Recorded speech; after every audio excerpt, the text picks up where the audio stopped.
Very warm welcome to Decision 2019, a special program where Rise News brings you up-to-the-minute coverage of the Nigerian general elections, which is just held, apart from the supplementary elections that will be holding on the 23rd of this month, that's next Saturday, in some states of the Federation. So we'll be bringing you all the context and perspective on the most important ballot issues. I am Christian Ogodo. Thanks for joining me. Coming up in the next 60 minutes, top-notch comments and analyses with unrivaled insight, hindsight, and foresight into Decision 2019, including presidential candidate of the People's Democratic Party, Atiku Abubakar, and his party have filed a petition challenging the declaration of President Muhammadu Buhari as winner of the 2019 presidential election. We'll be taking a look at the ramifications of this petition for President Buhari and the APC. A federal high court restrained INEC from continuing with the collation and announcement of results in Bauchi State.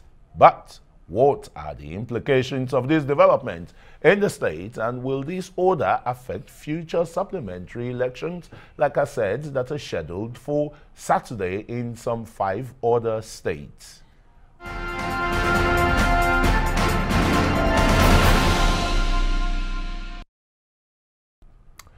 We'll begin, though, with the Election Petition Tribunal, 19 days after the Nigerian presidential election, in which the Independent National Electoral Commission, INEC, declared President Muhammadu Buhari winner. The candidate of the People's Democratic Party, PDP, Alhaji Atiku Abubakar, had filed a petition only yesterday challenging the victory of the All Progressives Congress candidate at the polls. Atiku and the PDP side in their petition have asked the Presidential Election Petition Tribunal to nullify and call for a fresh election that will be in line with the country's electoral laws. Atiku and the PDP have challenged the victory of President Buhari on the grounds of alleged rigging, malpractices, and non-compliance with the electoral laws. And for more on this story, I have with me in the studios the spokesman for the Atiku campaign organization and the presidential candidate himself, Segun Showunmi, and Dr. West Idahosa, who is a former member of the House of Representatives and, of course, is a lawyer. Both of them will be giving us fresh perspectives to this new development. Gentlemen, very, very warm welcome to the program. Segun, I know I've deprived you of a very sumptuous lunch that you had ordered, because this seems more important and imperative, not just to you as a person, but according to you, to the Nigerian people. Isn't your principal and the party listened to the appellations from well-meaning Nigerians, religious leaders, you know, top former leaders in the country? I'm not aware that any of them have made any real demand that justice or the opportunity available within the rules of law that should be subverted.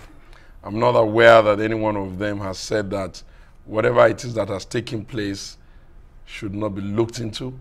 I'm not aware that any one of them in good conscience can ask that the entire nation should play the ostrich when we really know that a mess has happened, a fraud, an unacceptable grand larceny, a deception of a scale that has never been seen in recent time has taken place. So are these some of the ingredients, you know, contained in what your principal and the PDP have filed? I have described what the vast majority of Nigerians believe. The petition that has been laid before the honorable leaders of that tribunal, eminent lawyers, judges, and those who will be putting their mouth and they're digging their teeth into it, is a watertight petition. The bit that I can discuss is that there is no way that it can stand. And I want to remind Nigerians and by extension members of the world that after the collapse of the Third Reich, the world couldn't believe the scale of what was discovered during the Nuremberg trials. For before the trials commenced, it seemed to be that it was impossible for the world to accept that such great level of man's inhumanity to man. I tell you, the activities that has occurred around the 2019 presidential election is close to that. Nigerians are going to be shocked. I call the journalists and those that are interested to follow the trial. They should go listen to what's going on there. They should interrogate the issues. They should try and find out precisely what took place. Why?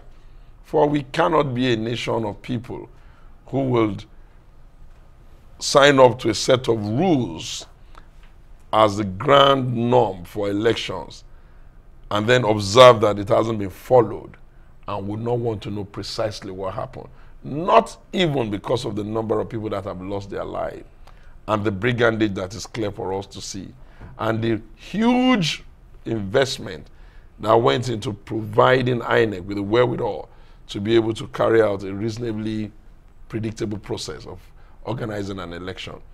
If the shame is on all of us in Nigeria, it beholds some of us to be man enough to challenge it, to bring it before the judges, to ask that lawyers and sons and witnesses be called, and to ask the media and or the generality of Nigeria to look at it and to demand that if evidence is provided, they should rule according to good conscience. And the only condition, the only conclusion they can dare come to is that, one, is either they are brave enough to say no, Atiku Abubakar is the president and other he be sworn in, or they annul it. And before anyone tells me of the cost of an annulment, we are part of the world community and nations are beginning to develop and get themselves right. Kenya just annulled this election. There is no reason why Nigeria cannot do the same. What you will witness in the course of this trial will be, wow, did this happen? Wow, really, wow. Everybody's just going to be wowing and be astonished. You will be amazed that even the numbers don't add up. You'll be disgusted at how they couldn't even tidy up their fraud. But when we get to that level, we'll begin to cross it. Yes, Segun would come to that. Let me go to Dr. West Idahosa, who, you know, a two-time member in the House of Representatives. Three-time member, yeah, in the House of Representatives, is a lawyer and the rest. When you look at the nation's, you know, judicial process, it's always described as cumbersome. Yes, we know the electoral law has stipulated timelines, you know, for, you know, election petitions and the rest. But it's usually like, you know, a long time in a month in the life of the average Nigerian.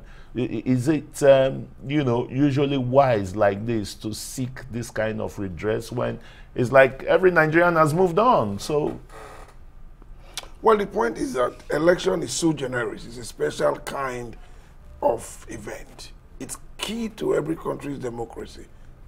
For me, it's the blood of a nation's sovereignty, because power flows from the people. And so once you don't allow it to crystallize, whatever you build on that is falsehood. So it's important that the electoral rules are understood, and that's why it has been inserted in the Constitution, the time limitation. For example, there's a given number of days to institute the action. And now you have 180 days to for conclude. it to be disposed of. Yes. And then, of course, if there's an appeal arising from that, you have 60 days from the date of the notice to the judgment. So we all can tabulate this and say that in another 300 days, this matter will be over, one way or the other. And 300 days is not so much to dedicate to looking into major allegations bordering on a country's election.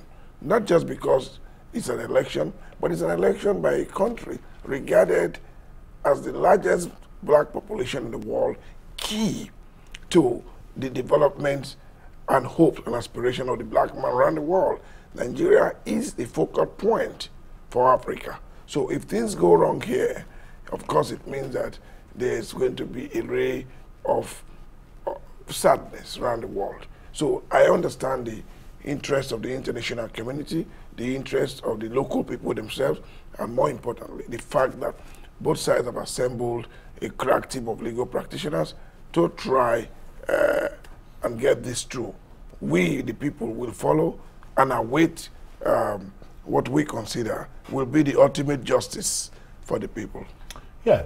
The ultimate justice for the people, just like the observers, local, international community, the EU, for example, the UK, the America, had adjudged the election free, fair, credible to a large extent, besides the violence and the infractions, you know, that they mentioned. The question is going to be for both of you, but I just want West to answer this first.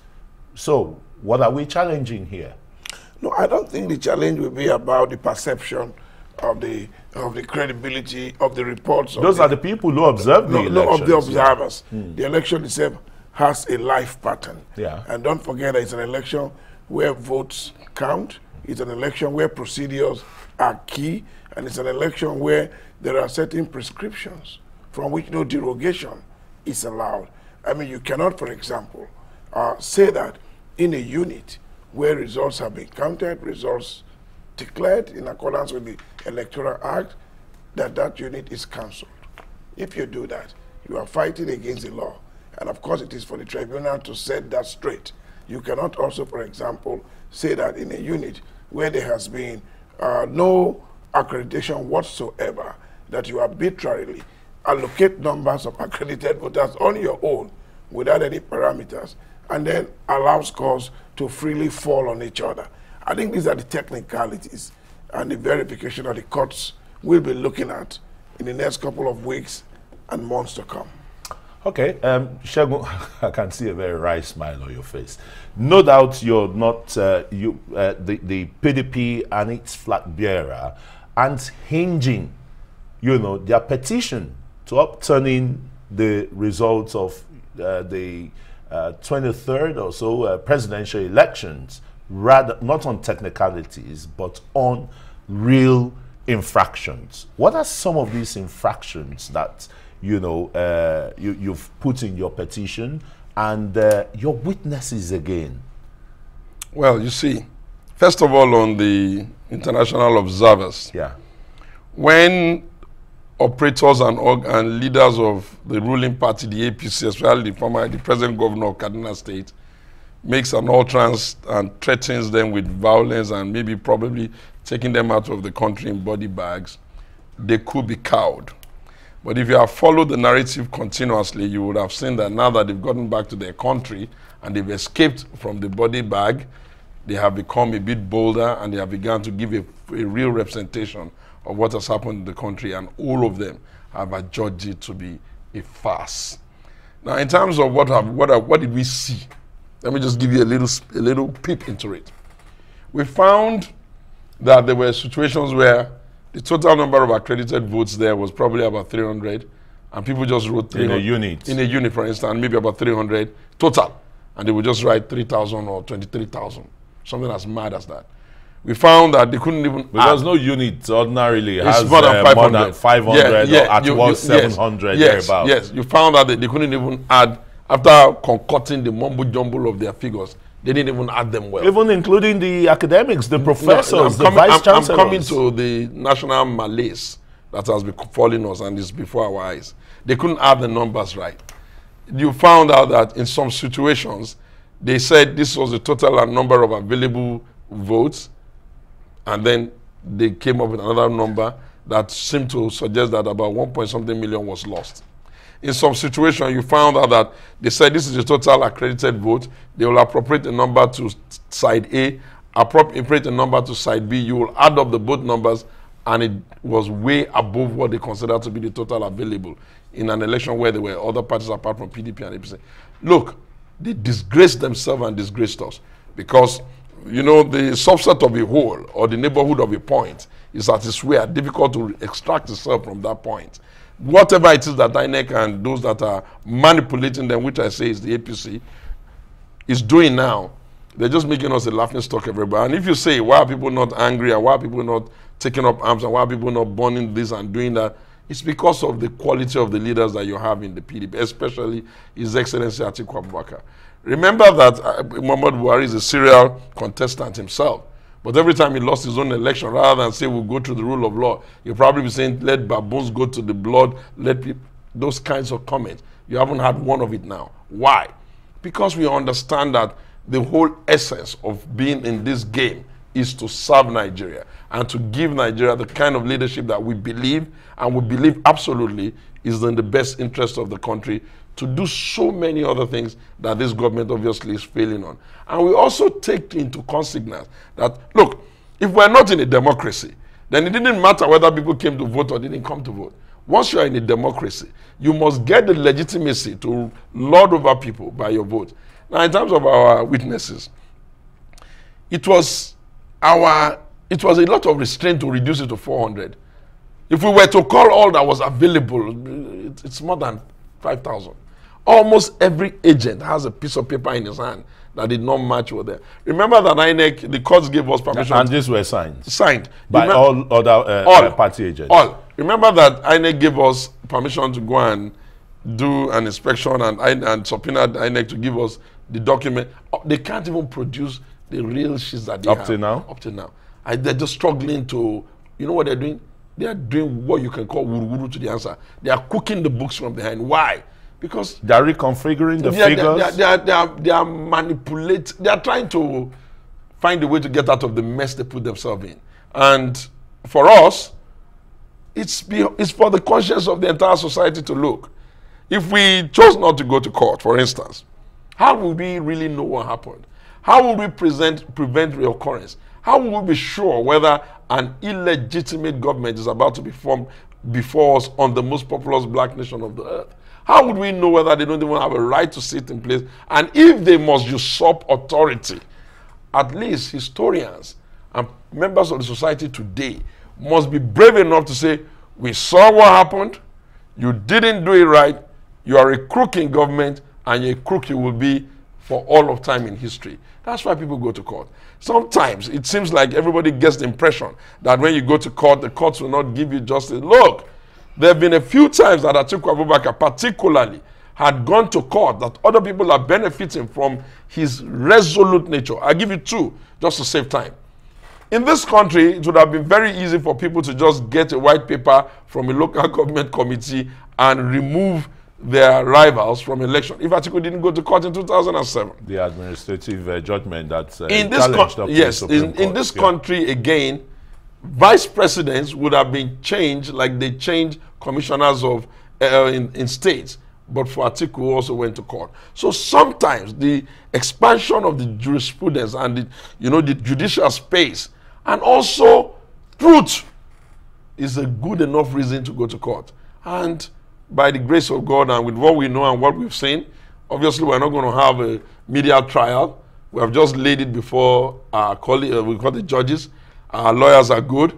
They're very, very good. They know their onions. They put it together on time. They met the deadline. Nigerians are going to be wowed. They're going to be wowed. Yeah. Let's look at the court process, Dr. Wesley Idahosa, particularly from 1979 during the Second Republic, when, 19 states then, what is 12 to 3rd of 19 states, argued that the Supreme Court, 12 to 3rd, could not be brought to a whole fraction. Even the late Professor Chike Obi and late Professor Awojobi, yes, came and demonstrated before their justices, the mathematical equations there, but it never added to anything. And when you look at the precedents again from 1999 to the last, to 2 elections ago, about 2007, you find that the Supreme Court is always constrained, would I say, or restrained, saying about, look, redoing this process and the rest, don't quote this judgment, it's like a political judgment and the rest. Are you not worried with such submissions? Because it won't offer, students of jurisprudence that local classicals that is supposed to come out from there. They say it's not going to help, even the development of the judiciary or society. Well, the thing is, I don't worry myself about that because the Supreme Court is the apex of judiciary in Nigeria, and is the law itself. It's been said before and over that the law is what the judge says, and that's why all of the examples he has given were caps won on the environmental space of Nigeria by the Supreme Court itself. So it's the only court that can reverse itself. It's a policy court, and it's not predictable. But I want to warn that if you remember when Muhammad Buhari challenged Yar'Adua, yeah, 2007. He was 4-3. 4-3, yeah. Yeah, he was 4-3. Onoge even read the suspended CJ and yeah, read the minority judgment in favor of President Buhari. So anything can happen. It depends on the facts that are available. Don't forget also that the Supreme Court is the strongest prophet of substantial justice. They have worked so hard to use various judgments to prevent technicalities from destroying the essence of justice. So you cannot sit down and say that you can predict like a soothsayer what will happen. But what I can say is that there are two scenarios from my experience, and it will not be more than one of these two.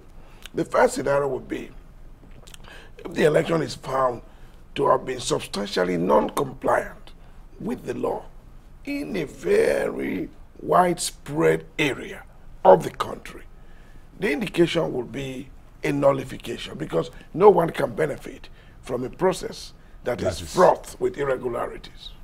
And then if the election is found not to have been widely spread with respect to malpractice, but substantial manipulation in certain areas to the point that they can achieve calculable damage and leading to subtraction and addition of votes, which the Supreme Court has the power to do. I mean, the tribunal, although I see it get to Supreme Court, so when I make reference to the Supreme Court, I anticipate that the last arbiter here. None of the parties will give up. Yeah. I mean, you can't give up presidency until you get there. Now, if the calculations come to play based on the evidence available, and it becomes arithmetical, then of course, the court will do the arithmetic. They have had courts before to do it. In 1979. And they have had courts in even smaller matters that may not have required national notice to do so. And once they do that and subtract those folks that are questionable, if it does change the equation, then they make a declaration along the line of figures. Now, but to achieve that, they will always remember that the parameters of the higher number of votes of both candidates and the spread of votes in respect to 25% must be paramount and must be present. But the other point I would like to make, and the courts are wary to punish a successful candidate for the sins of other persons. Do not forget, it's one thing to show that there has been some malpractice in a given area. It's another thing to tie it to the participation, influence, knowledge, or condonation of the victor. It's important to know that, because there have been areas where you prove it quite all right, and they just go to the area and say, okay, let's remove these votes. All right, but if you're looking at the difference, we are talking about near 4 million. Maybe Segun may correct me. I don't know, but near 4 million. All right? Now, so it could follow that in some areas, yes, you get it right, you remove it. You get it right, you remove it. And at the end of the day, we then begin to say, but one thing you have to also know, every time there's a cancellation, it's a cancellation of all votes, including the petitioners and the respondents. Nothing is left. When you cancel a particular area because of malpractice, the votes all go. And I want to stress, it's only the court, and by the court I mean the tribunal, that has the powers to cancel votes once they have been declared. INEC needs to know this, because it's becoming so rampant. They just look at an area. We definitely will come to that when we talk about the Federal High Court order restraining INEC right now from continuing with the collation of results in Bauchi. You want to quickly respond? Yes, I wanted to say that I thank my colleague and my friends, former member of our party. Can you see the kind of quality? He's retired. It is irrelevant. Yeah. It is the quality of men that we are allowed to come and bestir the space. Now, what I was going to say was that all of these imaginations is very good, but the reality is more grim. You're talking about situations where you can clearly see how the numbers were added that cannot add up. That if you removed all of those cooked and padded figures, you will have it looking a little bit different from what was delivered. And what you will see from only misarithmetic or writing what does not make sense even to the person who is writing it is that Atiku won fair and square. Now, if the judges become unwilling to declare, then they still have another option, because that has also been prayed. If you are not declaring him absolutely, which we think you should, you can annul it. You know why? You cannot allow anybody to profit from the proceeds of fraud and crime. That they know or didn't know, it will not be relevant. All the organs that need to be on trial, INECs, APCs, Muhammadu Buhari, presidential candidate, is going to be on trial even in his own eligibility status. That's why I try to describe it like the Nuremberg trial. Before that trial, people did not know that 6 million Jews were being gassed somewhere. It seemed like an absurdity. Nigerians are going to enjoy the spectacle of just knowing how the whole of the 2019 joke came about. And we would like to see whether we are becoming a matured country where our judges can look at issues dispassionately, refuse to be cowed in spite of all of the manipulations and over interference and quowing of the judiciary, and say, no, this hollow chamber is put here to be the last bastion of the common man, and on this we will rule on behalf of the people. Once that happens, we're happy. Dr. Idahosa, before we take a short break, let's look at the number, the sheer size of, senior lawyers, senior advocates of Nigeria just going for one matter. Do you see it as really necessary? Is it not a waste of resources? Can't one man, do it?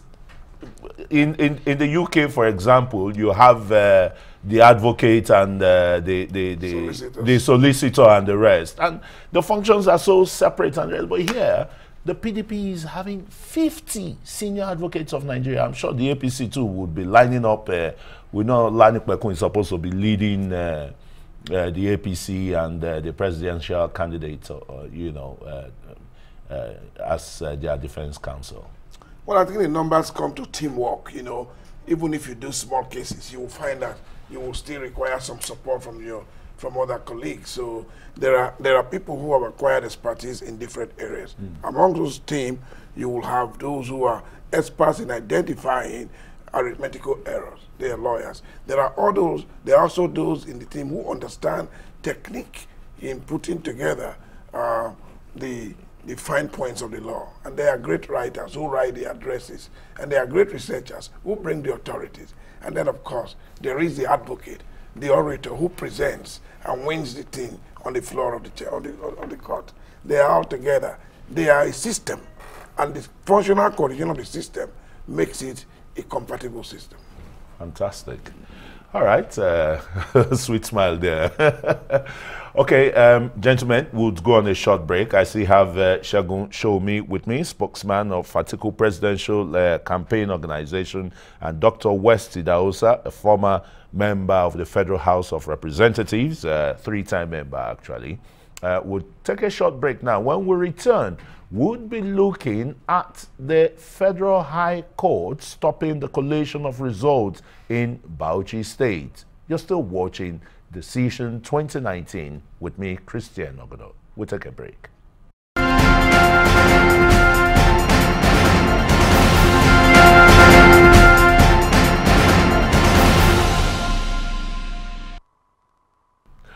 All right, so welcome back to Decision 2019, where we'll provide context and perspective on the most important issues around Nigeria's general elections we just held. I am Christian Ogodo. Thanks for staying with us.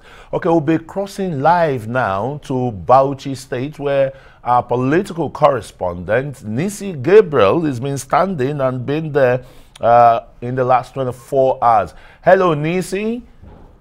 Yeah, Nisi, we're aware that the Federal High Court here in Abuja has ordered, the Independent National Electoral Commission to stop the collation and announcement of the results of the governorship elections in that state. And you're right there with Honorable Hamza Akuyam, the PDP state chairman in Bauchi. Is that right, Nisi? Yeah, that's right, Christian.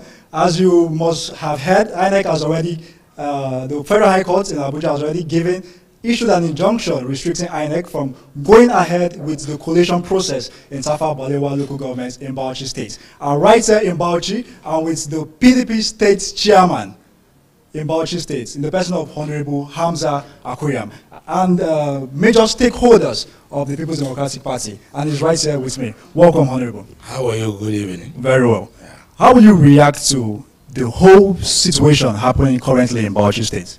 Well, it's a normal drama we have been facing for the last 1 week or so after the last election. Election being counted, votes counted, results declared in 19 local governments, the last one being inconclusive by INEC standard, and later on they come and say no, they should come and conclude the process. And just of a sudden, a court of law in Abuja say the INEC should stop it. So we find it is very difficult and very hard to swallow. Yeah.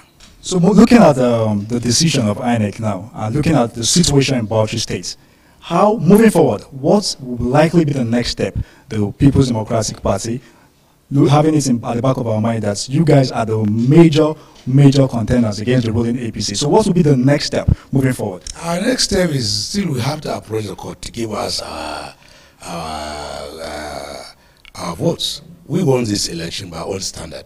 The APC is playing game just because they lost this election. They want to recount. It's just a process that has a problem. Then the INEC committee was set up. They came here and they insist that this process should be completed. And Section 87, subsection 10, it's very, very clear that no court of law in the land will stop the process of election. They will not stop. They have no right to stop INEC from conducting election and concluding the election. If you have any problem, you go to tribunal. And our concern and our worry, I don't know how our country should have two laws. In Adamawa, the party went to court, and they insisted that the court, they don't respect court. That's what they say in Adamawa. Why should they have it different here in Bauchi? So our concern is that the laws should be applied to everybody. If we win our election, we won our election, they should just give it to us. Looking at the side of the APC now, the APC claim the committee being chaired by Barrister Festus Okoye, who was sent to Bauchi State to conduct an extensive review of the whole electoral process in the state, did not give the party, in other words, the APC, fair hearing. And that was one of the reasons they went to court. Yeah. How will you react to this? You see, when you are desperate to win an election or to click election, you tend to be jumping here and there. The people, their representatives were there. They are legal. I was there. I was in favor of the committee. They invited us. Their legal advisor was there. He asked questions. So I'm surprised maybe the chairman doesn't know what is happening in his party. His representative, his legal advisor was there. And now to come out and say, no, they were not invited. He just want to cause confusion where none exists. And this is not how you rig your election in. The people of Bauchi have spoken, and it must be respected. You look so, I can see the faces of major stakeholders in Bauchi State look so aggrieved. This must really be a very difficult moment for you in Bauchi. Difficult moment, but it's very frustrating. You cannot have different laws in the land. That's what we are saying. When INEC says this governor just decided to go and hijack the process and go to a Federal High Court to seek for an injunction. So I don't know what he's doing. He's a lawyer. He's a legal man. He knows what is happening. I can't understand why somebody who was there legally and he wouldn't like to follow the due process. So our stand is simple. INEC must conclude this election and hand over this our mandate to us. Anything short of that is not acceptable to us, and it's not acceptable. And they should know that if they press us too much, then they will be responsible for any break and order in this state. They should allow the people who wish to prevail over any other thing. So I have been telling our people to stay calm, but they are pushing us to the wall. Today is this, next tomorrow is another thing. They don't expect us to be used as a tool. We are not illiterate. We know the law. So as I cited to you, the Section 87, Section 10 was specific. No court of law should stop INEC from performing its duty. And this system has been adhered in Adamawa, But it has been observed differently in Bauchi.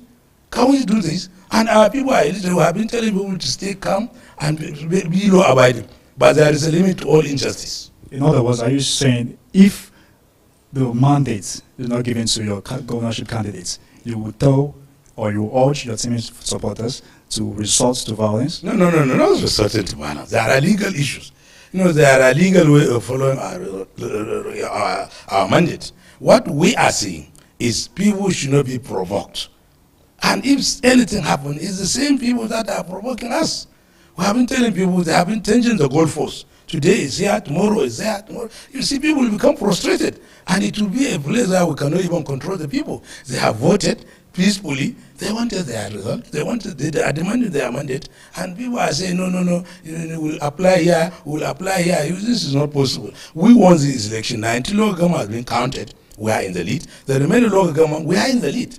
What only happened was the process of concluding. Elections were conducted at the polling unit, votes counted, transferred in a relevant form, EC8A, moved into local votes, transferred into EC8B. Just in the EC8C, something happened. And this is why they are saying, no, they are not going to give us. We cannot condone this. People voted for it, and they should be respected. They were there when people, we were in the government in 2015. The people decided that we are not supposed to be there. We respect the law. And he go in there. Now he don't want to respect the law. We will not condone that. He has to go. Finally, Honorable Hamza, what do you make of the recent visit of the incumbent Governor Abubakar Mohammed to the President, in the person of Muhammadu Buhari? What do you make of that visit? That is his own problem. It's just bubbling. It will end up nowhere. Do you think he's getting the backing from the President? The President is a just man. He cannot condone injustice. And I believe he will not condone it. He made a statement, the President made a statement, whoever won election must be respected and be given. Buhari has contested 3-4 times. And you know the essence of failure. Then he said, whoever won election, they should respect the wish of the people. So if he goes to Buhari, let him go to Bila. Let him even transfer himself to Bila. It's better for him. But nobody will stop Bauchi from deciding who will govern it. That's what I'm telling you. Those are strong words there, Mr. Christian. You've heard from the party chairman. He said nobody will stop the people of Bauchi from deciding who will govern the state. And that's all from this party chairman right here in Bauchi. Back to you, Christian. Thank you very much, Nisi Gabriel. I'm sure that will be all for you for the time being, too, on Decision 2019. I'm very sure you will be crossing. You should be updating, the news channels on the Rise News, across all our news belts. And thanks very much for a good job being done. But we're still going to take another report from the APC Bauchi State Chairman, Ahmed Uba Nana, who has been reacting to the court's injunction his party and the governor of Bauchi got. Well, I can say that it's a success to democracy, because this shows that our judiciary is always there to dispense the law, that the rule of law must be respected. We all know that the Independent National Electoral Commission has the powers to organize and conduct elections. But at the end of each and every election, once a pronouncement is made by INEC, at the end of each and every election, once a pronouncement is made, it stands binding on each and every political party, and it cannot and never be reversed. If there is anything to do about that, it is only the court of law that has such powers. We are all aware that the governorship election was conducted. When the results were being collected, some units were discovered to be faulty, were found faulty of one thing or the other, and they were cancelled. So also that of Tapabale local government. A lot of anomalies were discovered there. So INEC declared that place as cancelled. So the election for Tafa Balewa, the governorship election in Tafa Balewa was cancelled. that was pronounced by INEC. So you see, it becomes binding on each and every political party. I wonder how one political party will go from behind, so trying to get a favor, and INEC will give listening ears to such a party, whereby constituting a committee to come and revisit that decision. So the council election of Tafawa Balewa was revisited by a committee constituted by INEC. A committee was constituted under one barrister, Festus Okoye. They came in here to find out, to just try to find out what happened, how the result was collected, and why it was cancelled. So they invited people, they briefed people, but no person was given any opportunity to say anything. They only briefed them, we are here, we're an assignment, and we have already finished our assignment. So they finished everything before inviting people. So we are here for an assignment, and we have concluded our assignment, we're taking our report to the headquarters. So just like a priest preaching to his audience, so that is what they did.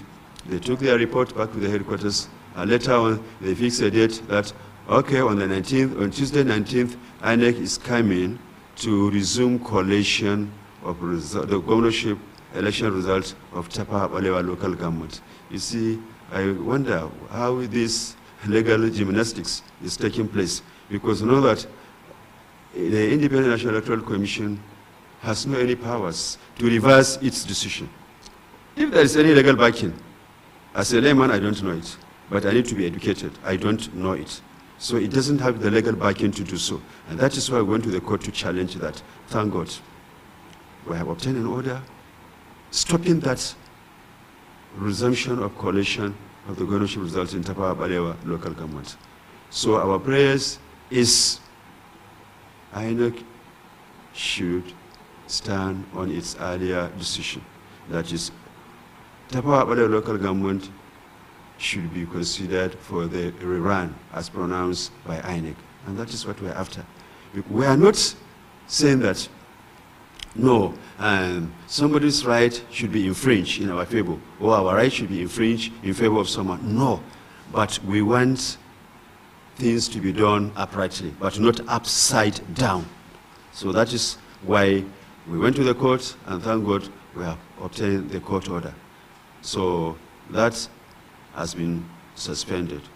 And that is why the recent electoral commissioner was able to brief the press, telling them about the court order which APC has obtained.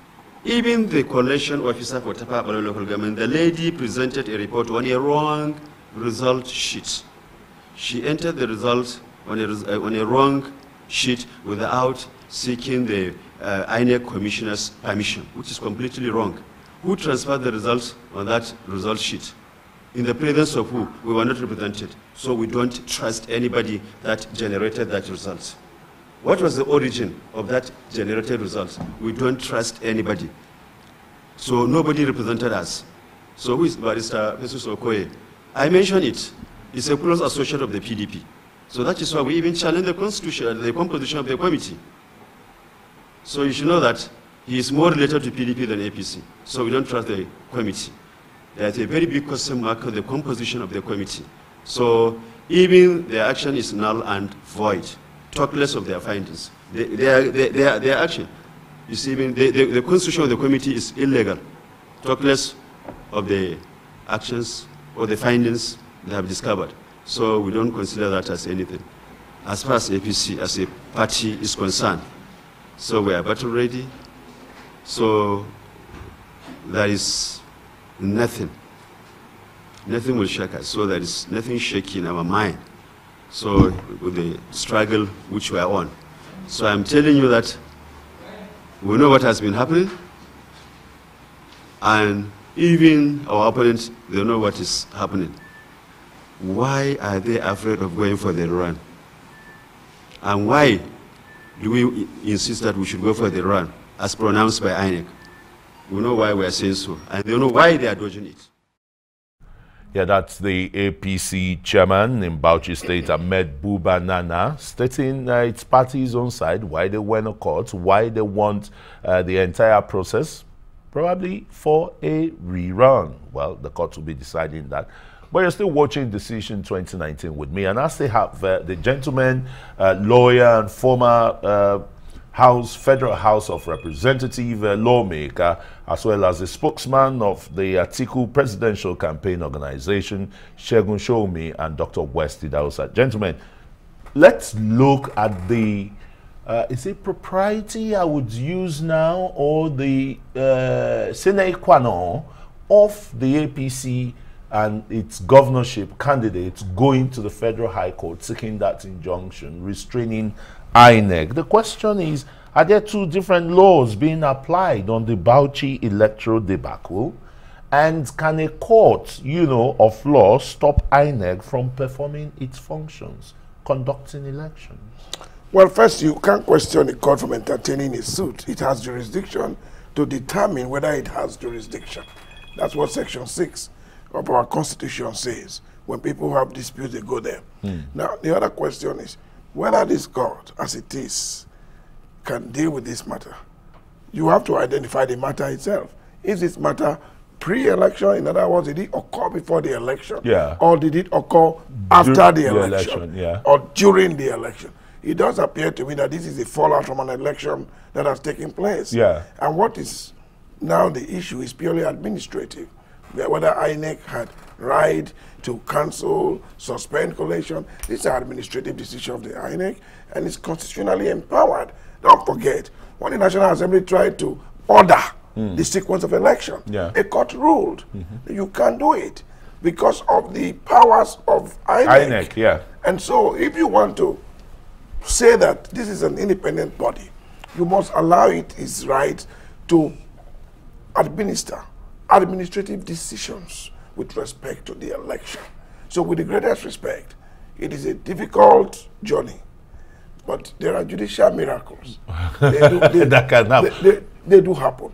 But to the best of my knowledge, I am not surprised that INEC is already raising the question of jurisdiction. Yeah. Is there no jurisdiction there? Because INEC is like a federal agency, and there is a ground. There's all the grounds there for the APC to challenge a federal high court. The basis, I haven't seen their papers, but I can imagine that what they are saying is the federal high court, you haven't got the powers to deal with an election matter.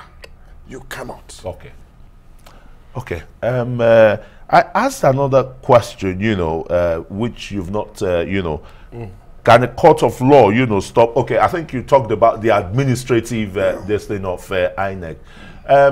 Such administrative powers is what some political watchers, are saying is kind of dragging the electoral process back. The inconclusiveness of elections is administrative. It is not derived from any extant law. How do you react to that? How? Yeah. INEC the Momodu INEC has presented itself as one of the ugly experience in our democratic journey. Why do I say that? It would have been tolerable if they were consistently consistent.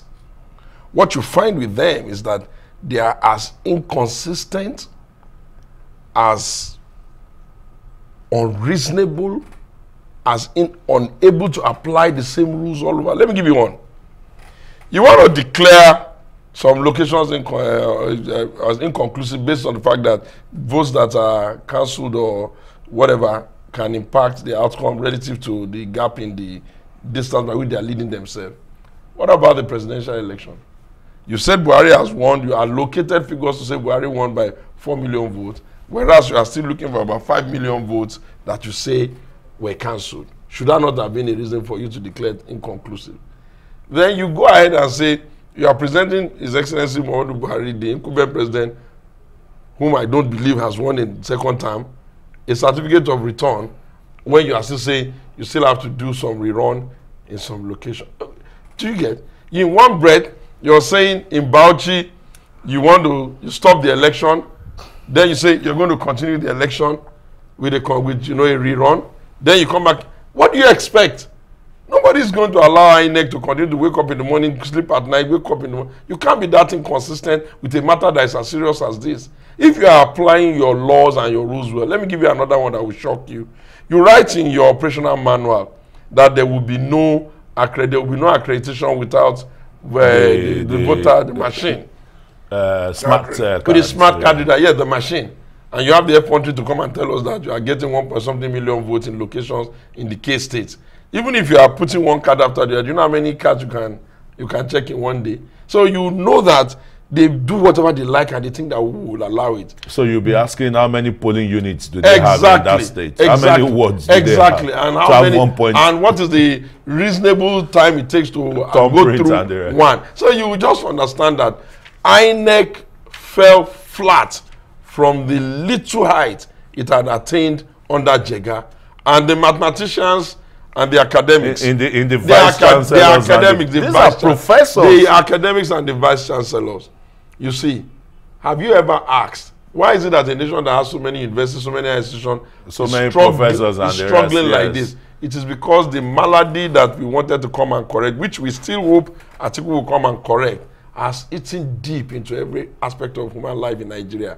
And it is a paradigm shift in the thinking around government that can get us to where we're going. That's one of the average vice chancellor is like the governor of a state. You've seen the security around them and the rest. That's one of the reasons why we're in court. That's one of the reasons why we're hoping that by the time we're done with this case, Nigerians will at least know what happened. And we're hoping that the lawyers and the judges will prove their case as best as they can. And we're hoping that justice will be done for the general good. You know why? Democracy is not like you are struggling for land. With democracy, you are asking for the legitimacy to exercise law over people. And if you are not able to earn it well, if you are going to earn it via fraud, then it's not even worth the garland they put on you. And if they put any garland on you on the day they are swearing you, then you must know that that's a garland of shame and can never be a garland of honor. Because no honorable man will accept a fraudulent election and trump his chest. Dr. Idahosa, look at the electoral law again. It sure would need some huge panel beating because of all these administrative interferences, not, extracting the laws as they are supposed to be. You see a situation. Yeah, like well, that's why there is being a bill to amend it. Thank you. There's too much human intervention. Interference. And intervention with it. And now once you have people, particularly those who do no longer have standards with terms of behavioralism, anything can happen. Whereas if you have the machines speaking to each other, the accuracy level will be much higher than when you ask men to use their goodwill. They will exercise it discretionary. And that will mean doing what they want to do rather than what has happened. Yes, doing what they want to do rather than what has happened. 23rd of March, next Saturday, we're still going to have some supplementary elections, And I was going to ask the implication of this Federal High Court order. Would it not impinge on the outcome of those elections? Or is it capable of impinging on them? Because it's virtually the same scenarios that has called for these supplementary elections, gentlemen. Well, from what I have read, it does appear that the date has been fixed. Yeah. And I want to assume that the court understands the urgency of the matter. So a decision might be reached before then. Otherwise, it will be difficult to say that a court can stop an election in the face of the strict provisions of the electoral law. Okay, just a sentence, Segun, before we go, we're rounding up very quickly. I think that Nigerians should brace up and understand that extreme vigilance is the only thing that saves us in a democracy. For a democratic dictatorship is worse than a military dictatorship. Thank you. Because those who don't have the ability to manage power can then begin to behave anyhow. Thank you very much, gentlemen, for these wonderful conversation on Decision 2019. From my immediate left is Showunmi, the spokesman of Atiku Presidential Campaign Organization. Thanks for coming. Thank you. And Dr. West Idahosa, a lawyer, former member of Nigeria's Federal House of Representatives. Very warm appreciation for being part of this program. Thank you very much. All right, well, that's it for this edition of Decision 2019. Remember to join us again for a fresh edition tomorrow. From me and the entire team in Bauchi and, of course, here in Abuja. My name is Christian Ogodo. Thanks for watching and goodbye.